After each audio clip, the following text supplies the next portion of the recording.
טוב, רציתי להראות לכם איך כדאי לכם לארוז את התרמיל הקטן שלכם. וקודם כל, בכלל למה ללכת עם תיק קטן? קודם כל, ברור שאם אתם הולכים רק לאיזה יום אחד או טיול שהוא קצר, אז כדאי שתיקחו תיק קטן ולא תיק של איזה 100 ליטר. וגם אם אתם הולכים לכמה ימים, ואתם יכולים להיות מינימליסטים ואתם לא צריכים ציוד למזג אוויר קיצוני מדי, כמו אוהל גדול או משהו, אתם יכולים לקחת תרמיל קטן. הוא הרבה יותר קל, הוא יושב בצורה שמקנה לגוף שלכם יותר יכולת לזוז, יהיה לכם יותר נוח ותשקיעו פחות אנרגיה בהליכה של כל צעד, תוכלו להגיע רחוק יותר. טוב, הקטע בתרמיל קטן הוא יכול להיות גם נוח וגם לא נוח. קודם כל, תלוי איזה תרמיל אתם קונים, ודבר שני, תלוי איך אתם אורזים אותו.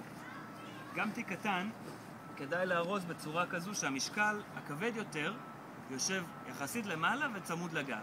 אז בואו נגיד שאני עושה עכשיו טיול של יום אחד, אבל יום כזה ארוך יחסית.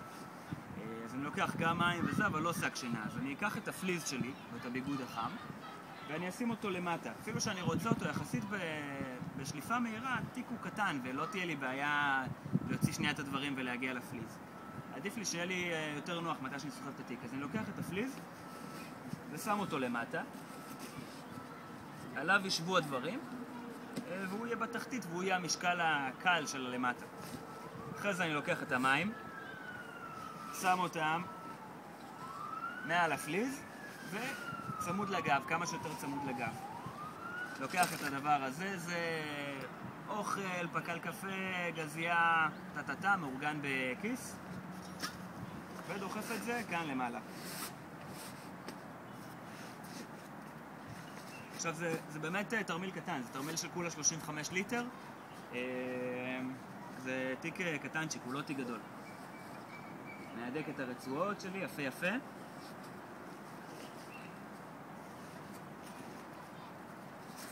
סוגר.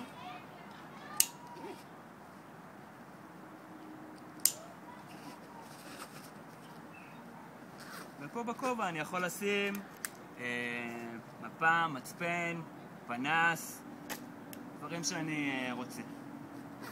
ואני מסתכל על התרמיל שהוא נראה יפה ואין לו כל מיני בליטות מיותרות ושיחסית הקו שלו הוא ישר וצר, קרוב לגב. עכשיו אני יכול לעשות עם אותו תרמיל גם טיול של כמה ימים אם אני רוצה. אני אראה לכם איך נוח להכניס בפנים את השק שינה. אז קודם כל, כדאי שהתרמיל שלכם שאתם קונים, הקטן, אם אתם מתכננים לעשות איתו טיולים של כמה ימים, או לפחות איזה סוף שבוע, שהוא יוכל להרחיל בנוחות שק שינה, גם יחסית שק שינה גדול. אני אראה לכם עכשיו איך כדאי להכניס אותו לבפנים, ואז הוא יהיה נוח. זה שק שינה גדול, זה שק שינה שמן, מיפוך, הוא מתאים למינוס 10 מעלות, וזה שק שינה ממש חם. אני לוקח אותו, אם אני אכניס אותו ככה ישר ינסה להכניס אותו, אז יהיה לי קצת קשה. אני יכול גם אפילו לפתוח אותו קצת, להגיע כאילו לגודל של שק שינה ממש שמן. אני מכניס אותו בצורה כזו, ומסובב אותו למטה.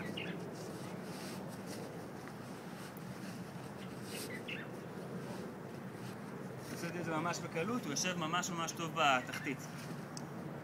מעליו אני מעמיס את כל הדברים. מאוד דומה לתרמיל גדול בעצם. אני שם את הקל למטה, את הכבד למעלה וקרוב לגב, ואת הדברים הבינוניים והקלים טיפה יותר רחוק מהגב. מעמיס את המים, מעמיס את האוכל ואת הגזייה שלי, שזה המשקל הבינוני, ומעמיס את הפליז, שהוא המשקל הקל.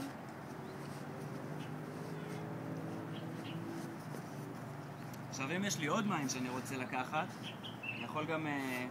קודם כל, יש לי גם מקום בלמעלה לעוד דברים. ואני יכול גם לשים את המים כאן בצדדים. אני יכול לשים עוד 2 בקבוקים של 1.5 ליטר או של 2 ליטר כל אחד, ולהיות עם די הרבה מים. להיות עם כל מה שאני צריך. בתרמיל פיצי ממש. סוגר.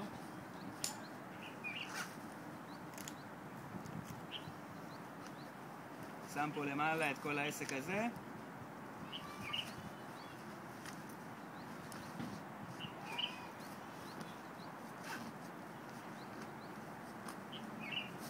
וזהו, יש לי תרמיל שהוא ממש ממש קל, זה ממש ממש קטן וקומפקטי, שכל המשקל יושב בו מאוזן, יושב למעלה על הגוף.